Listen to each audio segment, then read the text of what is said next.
बिस्मिल्लाहिर्रहमानिर्रहीम। नाज़रीन अस्सलाम वालेकुम, मैं हूँ इमरान वसीम। नाज़रीन आज 14 जनवरी है, दिन है जुमातुल मुबारक का और साल 2022। नाज़रीन आज इस्लामाबाद हाई कोर्ट में गिलगित बल्तिस्तान के साबिक चीफ जज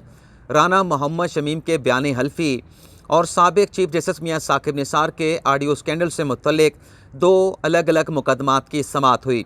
दोनों मुकदमात में दो बड़ी अहम डेवलपमेंट्स हुई हैं। पहले केस में जो पेशरफ देखने को मिली है वो तो तवक्कुआत के मुताबिक रही। कल ही एक्सपेक्ट किया जा रहा था कि आज इस केस में इस्लामाबाद हाई कोर्ट से इस तरह की डेवलपमेंट देखने को मिलेगी, लेकिन दूसरे केस में जो पेशरफ देखने को मिली है वो तवक्कुआत के बरक्स रही, यानी ऐसी डेवलपमेंट जिसकी कोई तवक्को नहीं कर रहा था। और दूसरे केस में होने वाली पेशरफ से बज़ाहिर ऐसा लगता है कि आइंदा आने वाले दिनों में साबिक चीफ जस्टिस मियां साकिब निसार के ऑडियो स्कैंडल से मुतल्लिक जो ख़बर देने वाले सहाफ़ी हैं अहमद नूरानी, उनके लिए आइंदा आने वाले दिनों में मुश्किलात पैदा हो सकती हैं। तो आज के इस प्रोग्राम में इन दोनों केसेस की समाअत का जो अहवाल है वो आप नाज़रीन के साथ शेयर करेंगे। पहले केस की अगर हम बात करें तो गिलगित बल्तिस्तान के साबिक चीफ जज राना मोहम्मद शमीम की बहू, पोते और पोती की जानिब से गुज़िश्ता रोज़ इस्लामाबाद हाई कोर्ट में आर्टिकल 199 के तहत एक नई आइनी दरख्वास्त जो है वो दायर की गई। इस नई आइनी दरख्वास्त में राना मोहम्मद शमीम के बच्चों की जानिब से ये इस्तदा की गई कि ये जो बयान हल्फी का मामला है और इसमें जो इल्ज़ामात लगाए हैं, इस सारे मामले की तहकीकात करवाने के लिए, इंक्वायरी कराने के लिए एक जुडिशल कमीशन तश्कील दिया जाए और जो हक़ाइक़ हैं वो आवाम के सामने लाए जाएँ।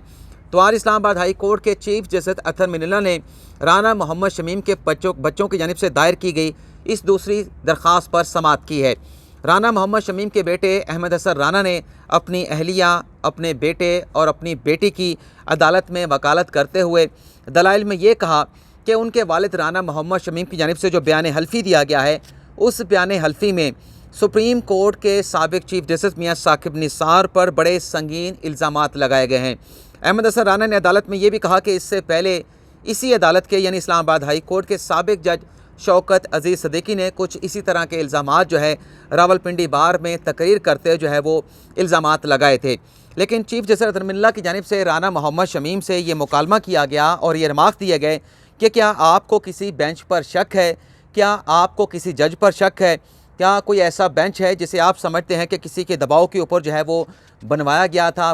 था। चीफ जस्टिस अतर मिनल्ला ने अपने रिमार्क्स में मज़ीद ये कहा कि जिनका बयान हल्फी में नाम है वो तो बेंच का हिस्सा ही नहीं थे। यानी जस्टिस आमिर फ़ारूक की चीफ जस्टिस अतर मिनल्ला जो है वो बात कर रहे थे और जज साहब की जानिब से ये भी कहा गया कि अगर कोई मिसकंडक्ट हुआ है तो बेंच ने किया होगा। यानी चीफ जस्टिस की जानिब से ये कहा गया कि रिलीफ तो मेरे बेंच की जानिब से दिया गया था, उस बेंच में मैं शामिल था और मेरे साथ जस्टिस मियां गुल हसन औरंगज़ेब शामिल थे जिन्होंने साबिक वज़ीर आज़म नवाज शरीफ, मरियम नवाज़ और कैप्टन सफदर को रिलीफ दिया था। चीफ साहब की जानिब से ये कहा गया कि क्या आप उस बेंच के ख़िलाफ़ कार्रवाई चाहते हैं जिन्होंने तीनों जो मुल्ज़मान थे उन्हें रिलीफ दिया था, क्या उन बेंच और उस बेंच के जजेस के ख़िलाफ़ आप कार्रवाई चाहते हैं? तो राना मोहम्मद शमीम के बेटे की जानिब से कहा गया कि हम उनके ख़िलाफ़ कार्रवाई नहीं चाहते, हम ये चाहते हैं कि साबिक चीफ जस्टिस मियां साकिब निसार पर जो इल्ज़ामात पर मबनी बयान हल्फी दिया गया है उस बयान हल्फी की इंक्वायरी करवाई जाए और इंक्वायरी के लिए एक आज़ाद जो है वो जुडिशल कमीशन तश्कील दिया जाए। इन दलाइल के बाद अदालत ने फ़ैसला महफूज कर लिया, लेकिन फ़ैसला तो उम्मीद है कि आज शाम को सुना दिया जाएगा। लेकिन सवाल वही पैदा होता है कि राना मोहम्मद शमीम ने जो बयान हल्फी दिया है वो क्यों सामने खुद नहीं आते कि वो सामने आके अदालत में ऐसी दरख्वास्त अपने नाम से दायर करें और अदालत से इस्तदा करें कि इस मामले पर जुडिशल कमीशन बनाया जाए। इससे पहले राना मोहम्मद शमीम की जानिब से अपनी बहू, पोते और पोती की जानिब से क्रेडिबिलिटी से मुतल्लिक, यानी पोते पोती और बहू ने अपने दादा और अपने ससुर की क्रेडिबिलिटी से मुतल्लिक, साख से मुतल्लिक एक दरख्वास्त दायर की थी, लेकिन अदालत ने वो दरख्वास्त इन ग्राउंड्स के ऊपर जो है वो मुस्तरद कर दी थी कि दरख्वास्त गुजारों का हक़ दावा नहीं बनता। अगर किसी की डेफामेशन हुई है, अगर किसी की साख को नुकसान पहुँचा है तो वो जो बराह रास्त मुतासरा फ़रीक है वो अदालत से रुजू कर सकता है, मुतलका फ़रीक से रुजू कर सकता है। तो बज़ाहिर ऐसा लग रहा है कि इस दरख्वास्त में भी इसी किस्म का फ़ैसला जो है वो इस्लामाबाद हाई कोर्ट की जानिब से दिया जाएगा, जो इससे पहले राना मोहम्मद शमीम की बहू, पोते और पोते की जानिब से पहली दरख्वास्त दायर की गई थी, उसी तरह का फ़ैसला भी इसी केस में अदालत की जानिब से दिया जाएगा। अब हम दूसरे केस की बात कर लेते हैं जिसमें बड़ी अहम एक अनएक्सपेक्टेड किस्म की जो है वो डेवलपमेंट हुई है। दूसरा जो मुकदमा था सिंध हाई कोर्ट बार की जानिब से जो साबिक चीफ जस्टिस मियां साकिब निसार के ऑडियो स्कैंडल और राना मोहम्मद शमीम के बयान हल्फी की तहकीकात करवाने की जो दरख्वास्त दायर की गई थी, उस दरख्वास्त पर चीफ जस्टिस अतर मिनल्ला ने आज समाअत की है। आज जब अदालती कार्रवाई का आगाज़ हुआ तो चीफ जस्टिस अतर मिनल्ला की जानिब से सिंध हाई कोर्ट बार के जो दरख्वास्त गुजार हैं, जो वकील भी हैं सलाहुद्दीन अहमद, उनसे ये पूछा गया कि जिस ऑडियो स्कैंडल के ऊपर आप तहकीकात करवाना चाहते हैं, जुडिशल कमीशन बनाना चाहते हैं, वो ओरिजिनल ऑडियो क्लिप किधर है, क्या आपको मालूम है? तो सलाहुद्दीन अहमद एडवोकेट ने यह कहा कि असल क्लिप का तो हमें भी मालूम नहीं, लेकिन हमारी इस्तदा ये है कि साबिक चीफ जस्टिस मियां साकिब निसार का जो ऑडियो स्कैंडल मंजर आम पर आया है, उसमें जो इल्ज़ामात लगाए गए हैं, उसकी हकीकत का जायज़ा लेने के लिए, आवाम तक हकीकत पहुँचाने के लिए एक आज़ाद इंक्वायरी कमीशन बनाया जाए जो इस ऑडियो स्कैंडल के दुरुस्त होने या गलत होने से मुतल्लिक तहकीकात करके रिपोर्ट जो है वो अदालत के सामने पेश करे। जिस पर चीफ जस्टिस की जानिब से ये कहा गया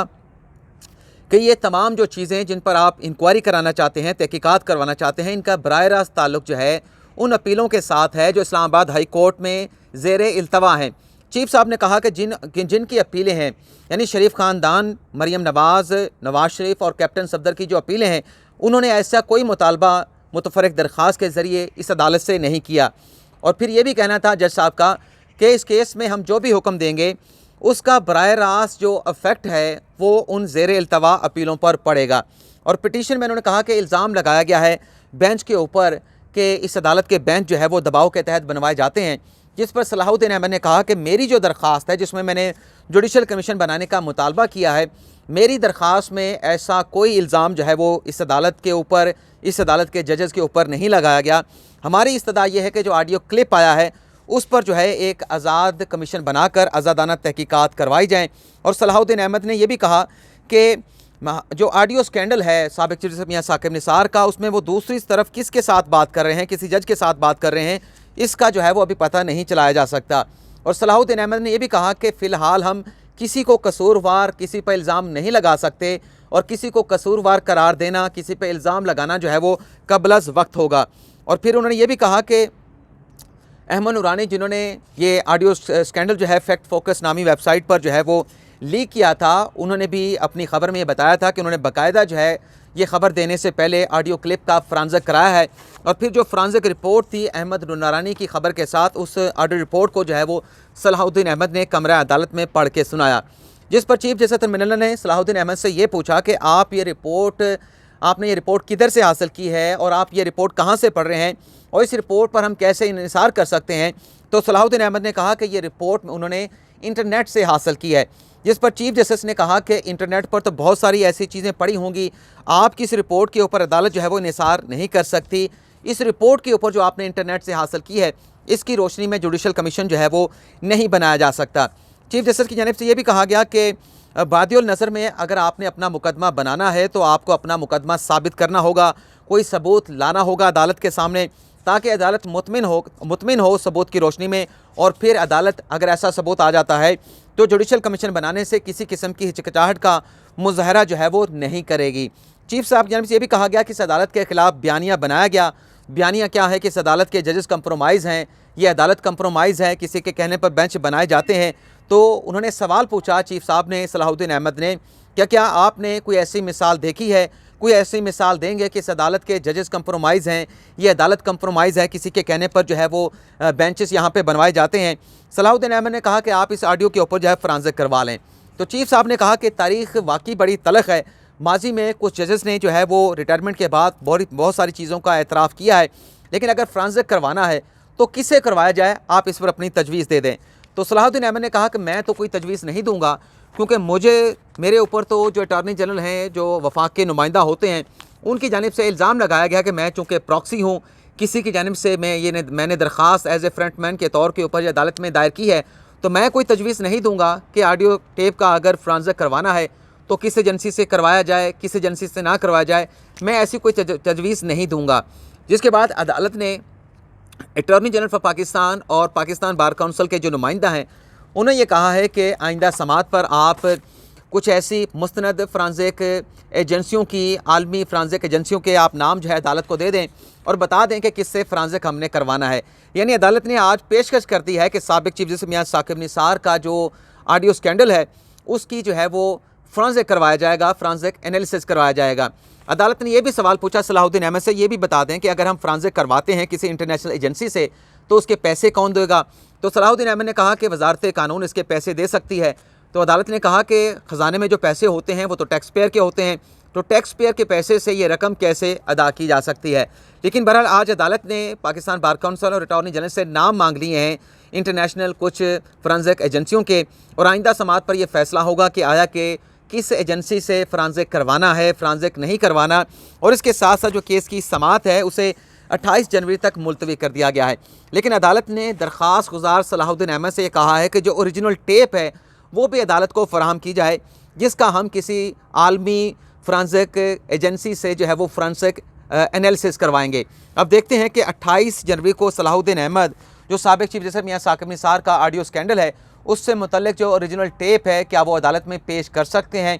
या फिर उसी टेप का जो है वो फ्रांसिक करवाया जाएगा जो इंटरनेट पर अवेलेबल है, इंटरनेट के ऊपर दस्तयाब है। लेकिन सवाल यहाँ पर यह भी पैदा होता है, जैसे कि मैंने कहा कि आइंदा आने वाले दिनों में जो ख़बर देने वाले सहाफ़ी हैं अहमद नूरानी के लिए मुश्किलात पैदा हो सकती हैं। अगर ये फ्रांसिक रिपोर्ट आ जाती है कि ये ऑडियो टेप बिल्कुल दुरुस्त है तो तब तो अहमद नूरानी के लिए कोई मुश्किलात पैदा नहीं होंगी। लेकिन अगर रिपोर्ट ये आ जाती है कि ये जो ऑडियो टेप है ये टेम्पर्ड है, ये एडिट की गई है, तो इस सूरत में अमेरिका में बैठ के जो अहमद नूरानी साहब ने अपनी फैक्ट फोकस वेबसाइट पर जो ख़बर दी है उनके लिए फिर मसाइल कुछ इस तरह से गालिब इम्कान है कि पैदा हो सकते हैं। प्राइमा फिशाई ऐसा हो सकता है कि फिर अदालत से अटॉर्नी जनरल ये इस्तदा करें कि चूँकि अब ऑडियो स्कैंडल जो है वो जो ऑडियो टेप है वो फेक साबित हो चुकी है, तो जो ख़बर देने वाला सहाफ़ी है उनके ख़िलाफ़ जो है वो कार्रवाई का आगाज़ किया जाए। तो कार्रवाई क्या हो सकती है, वो तो अमेरिका में बैठे हैं, तो अमेरिका में बैठे हुए जो कोई भी शहरी हो उसका पासपोर्ट यहाँ से जो है वो सस्पेंड किया जा सकता है, कैंसिल किया जा सकता है, जो CNIC है उसे कैंसिल किया जा सकता है। तो इस तरह के जो कॉन्सिक्वेंसेस हैं वो बज़ाहिर लगता है कि अहमद नूरानी साहब को अगर ये ऑडियो टेप फेक साबित हो जाती है तो उन्हें शायद जो है ऐसे कॉन्सिक्वेंसेस जो है वो फेस करना पड़े। तो नाज़रीन आज के प्रोग्राम में इतना ही, आपसे इजाज़त चाहते हैं। अल्लाह ताला आपका हामी नासिर हो, अपनी दुआ में याद रखिएगा। अल्लाह हाफ़िज़।